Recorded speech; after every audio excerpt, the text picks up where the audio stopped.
And we are back. Well, hello again. Oh, Hello.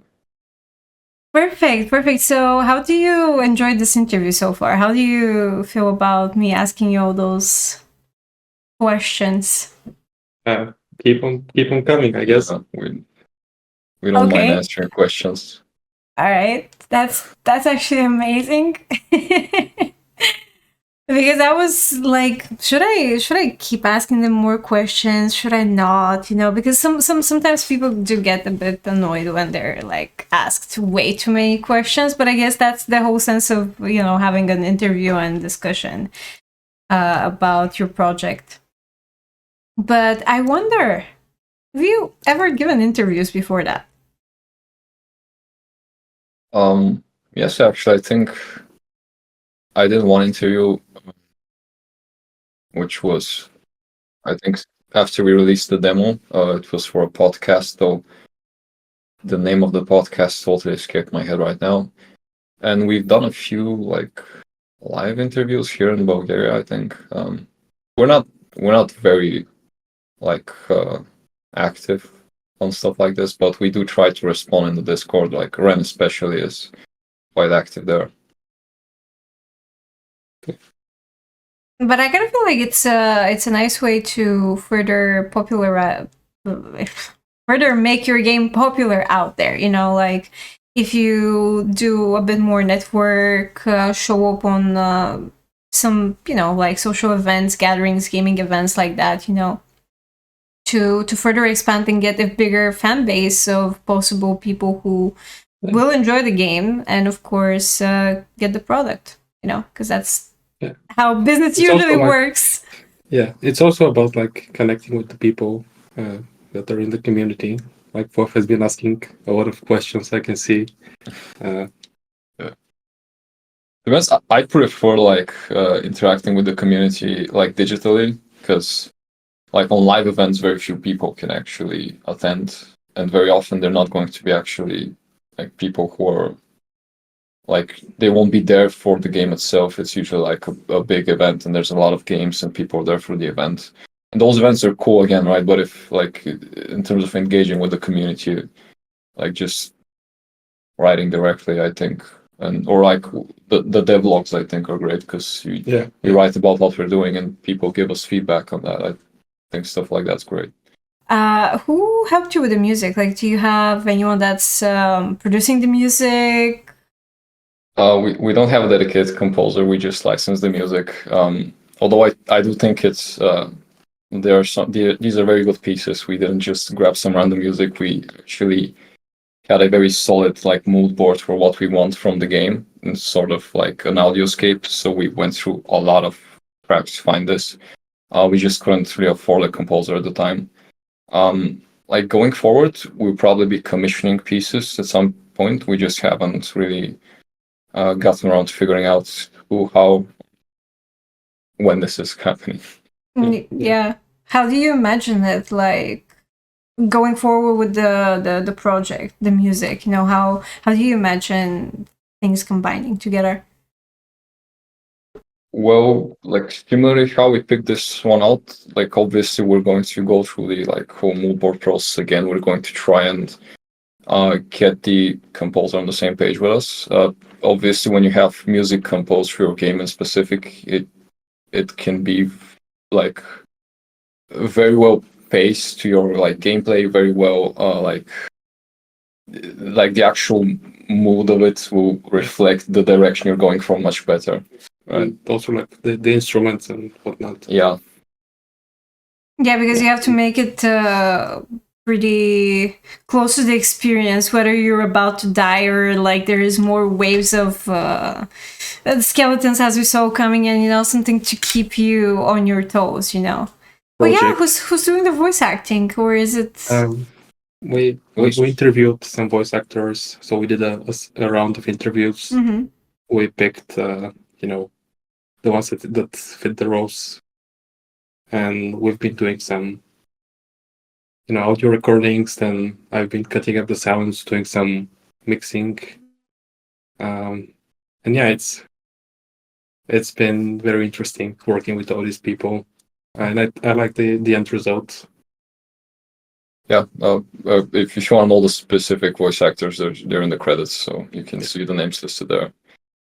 And we will be like getting more voice actors for the future cast. Hopefully, because right now not every line in the game is voice cast. Hopefully, like eventually we can change that. But it's a tall order. Like there's just 4 of us, and it's literally Simo doing the casting and the recording. Like I have to get up like hundreds of different lines. And then just go over them and kind of master them individually as well. So they have the same sound levels and everything. It's a lot of work, and for this act, we just want to focus on kind of the gameplay and improving that and the most problematic areas that people have identified. The community feedback. And how do you feel about ASMONGOLD doing reviews on your game? Let's talk about that, because that personally for me made me extremely happy. But how do you feel about it? It's actually not just ASMONGOLD. A lot of streamers we spent a lot of time, especially after releasing into early access, just watching streamers, seeing how they react, what parts they find fun, what parts they find annoying. Watching people play is super useful, and streamers record themselves play and reacting to the game. So it's like you watch and you see what they're doing, and it's actually really helpful from a design standpoint. For ASMONGOLD specifically, I would say it's been crazy just how popular he is, because I got like friends calling me like the minute he dropped the video, just like people ringing my phone saying like ASMONGOLD covered your game, or I'm waking up, I'm like, what's going on? So it's been crazy. And it's been a lot of fun just watching people play. Yeah, it was a big surprise as well. Like I'm kind of used to, like, with our last game, literally begging people to play it, and with this game, it's like, right now, like ASMONGOLD played it, and so many like other big streamers as well. Yeah. I personally got super happy when I saw that, and when I learned about this this game and yourselves, I was just like, wow, that is really impressive, because that's a success that skyrockets extremely fast, which grants you, of course, more and a bigger player base, who's gonna be loyal and who's gonna like stay with you throughout this project, and maybe more projects if you want to start in the near future, in the next like couple of years or something like that. We'll see how it goes.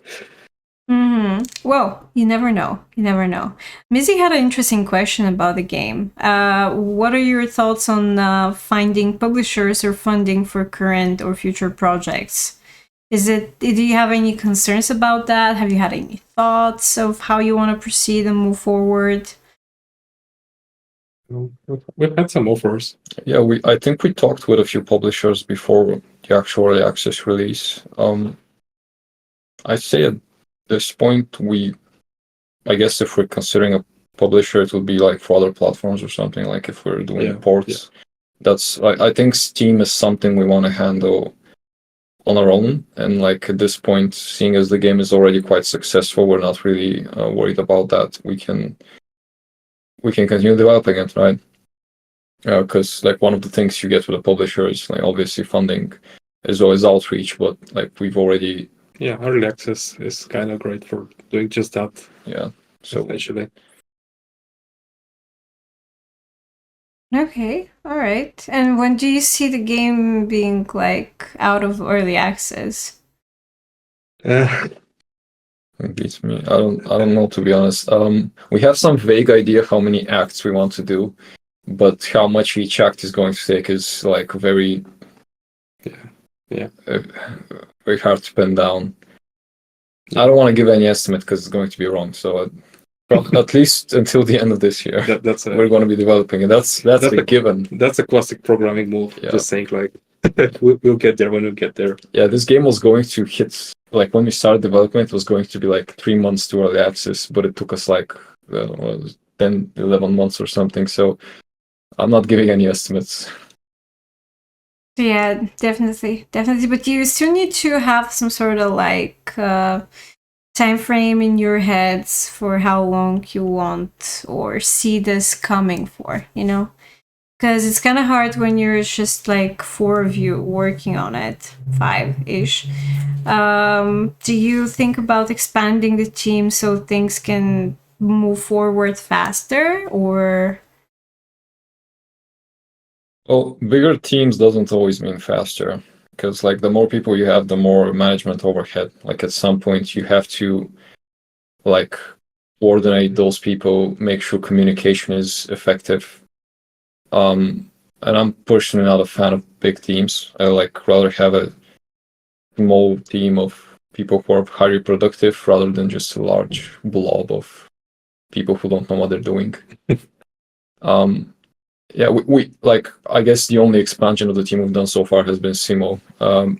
Beyond that, we might be getting more artists, but like I can't say for sure. We're definitely not going to be doing mass hires or anything.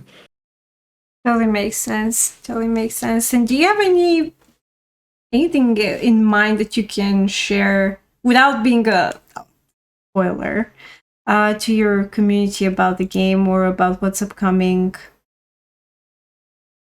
I don't know. I I guess I can't wait to show them the new stuff. I don't know. There's a few things I can't wait to show them, but we can't really say though. we Yeah, can't I say guess too much. keep an eye out on the new devlogs. I think they'll love the new god. I think they'll love some of the features we've got ready. And yeah, keep an eye on the devlogs, I guess. They don't want to spoil anything. Right now, we're kind of gradually revealing these things. Just keep it exciting. Yeah. That is actually really exciting. Even I'm getting excited, although I just played the game for a total of like 10 minutes or something. You know, first round 3 minutes for the 4 minutes was the second round. But even I am getting excited to know more about that. You know, see how it develops and how it moves forward. I feel like we missed one question, which I totally missed to ask. What was the engine that this game was built on? Like, and what did you? It's made in Unity. Unity. Why was that your decision? I guess it's mostly because it's what we're comfortable with it. It's also a battle tested engine. Yeah, we've been going to game jams and using Unity for like, as you said, 10 years or something. So we know the engine. I mean, Anglo better than I, but still. Like as a programmer, you're always excited to try new like tech. Like to be honest, the most fun is if you're like writing your own engine. That sounds the most exciting. But from a like commercial standpoint and like based on the fact that you want to like ship in a reasonable time frame, just picking Unity was the most practical choice for us. Yeah. Wow. Have you ever won any of the game jams that you've been going? Because you guys been going for a long time. Well, yeah, but like I think everyone who goes to a game jam and finishes a game like wins. It's very strange to me that like I don't feel it like a competition because it's a very abstract thing to grade. It's more like with any art form, it's a way of expression, and it's a very collaborative, exciting thing. Also, a way to really push yourself because when you're just starting out, one of the hardest things is to actually sit down and finish a project, especially with all the distractions in everyday life. And a game jam is like a zero excuse marathon where you get to do that, right? And it's a lot of fun. Yeah, it's also like getting together with people, being creative. Just see what everyone comes up with, playtesting each other's games. It's something we do for fun. It's so fucking fun. I've like some game jams I've laughed for like 20 hours straight. It's amazing. I think the most memorable for me was when I think we were going to go to like Sofia Game Jam, which is we're not Wait, I almost doxed us. Anyway, we were going to go to a game jam in another city, and we went there. It turns out our friend didn't actually buy the tickets for that one, so we had to come back. And keep in mind, we didn't even have a car, so we were like on the fucking train. So we came back to our hometown for the game jam. Already tired, already broken, because we've been traveling for like 8 hours with our country's shitty transportation system. And then we started the game jam, and we actually made a pretty cool game. I think it was a lot of fun. That was, yeah. What was the name of the game and what was it about? Like, It's called Scrapyard Skirmish, and it's like you're these robots that are going around the scrapyard, and you're repairing other robots and using like making them fight for you. I actually have it on my HIO page. Yeah. It's not like it's a game jam game. It's not super polished, but it's a lot of fun. I almost thought you're gonna say, well, we actually ended up making a game how we had troubles with the train transportation system and everything, no, going back and forth between the cities just because someone missed something. Maybe next year. That would have been a nice inspiration, like sitting on the train and just be like, oh yeah, let's make a game out of that. Like you're in some sort of like funny situation like this, and then oh yeah, that's gonna be the next game, Eastern European train simulator kind of a situation, maybe. Yeah. That would have been really, really, really fun. Yeah, but yeah, for everyone who wants to get into game development, I think going to a game jam is a great first step. You learn a lot just like by watching the others, and you meet some cool people that are in the industry or whatever, and just try to finish a game in a weekend. It's fun. It is so hard. Like I never actually imagined how hard this is. Although like the team that I was with, we decided to do a board game, not a video game, and still it was so hard. Like I was like, when designing the various gods, is there a specific place you pull inspiration from for reference to the design and the personality of them? I think I can answer that kind of. Yeah, it's like Rainier is the one that designs the gods, but yeah, we kind of want to have our own like pantheon of gods. We don't want to reference any particular mythology or something. We just kind of want to have a blend of our own things. And we kind of have like an elemental thing going right now, because we have fire and ice, and also which summer and winter, our goddesses of the seasons. We also have lighting, so we kind of have this elemental theme. But then we also have the fates, which is I think Greek, or like it. They show up in a bunch of different like mythologies, but like we make our own thing out of it as well. So yeah, we try to reference some existing like gods from different mythologies, but we also want to make them our own and give them like different characters and interactions between them. And how's the caffeine addiction going? By the way, I did not drink any coffee before you started coming over. Well, yeah, I bought a coffee machine, like an espresso machine, when starting this project. So yeah. You need two things: an espresso machine and a computer, right? Yeah, the essentials for making code, I guess. Yeah. Wow. That's very wholesome, honestly. Like, yeah, what is the developer that needs nowadays? I guess that has to be a future question. What does a developer need? A computer and a coffee machine, to get the work done, and something to keep him alive, and Wow. Well, I hope you enjoy coffee now that he came to your team with a coffee machine, Well, I guess we can wrap up here. And one of the many questions that I always ask is, do you personally have any advice for people who want to follow your steps? Like making games. Yeah. Yeah, I would say I would repeat this, but yeah, go to a game jam, meet some people that want to make games as well, and just kind of like you also have to play to your strengths, right? You can like in this industry, you can do a lot of things as an art form. Like video games combine a lot of other art forms. Like you have the visual side of it, but you also have the audio side of it, and you also have the the writing, and that combines with the gameplay, which is something that only games provide as an art form.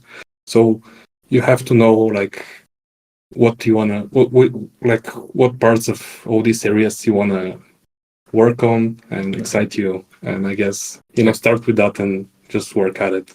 Yeah, I guess that's like good advice. Like figure out what exactly you want to do, because making games is a very, even just saying like you want to program games is still very broad and vague, right? Because do you want to be a graphics programmer?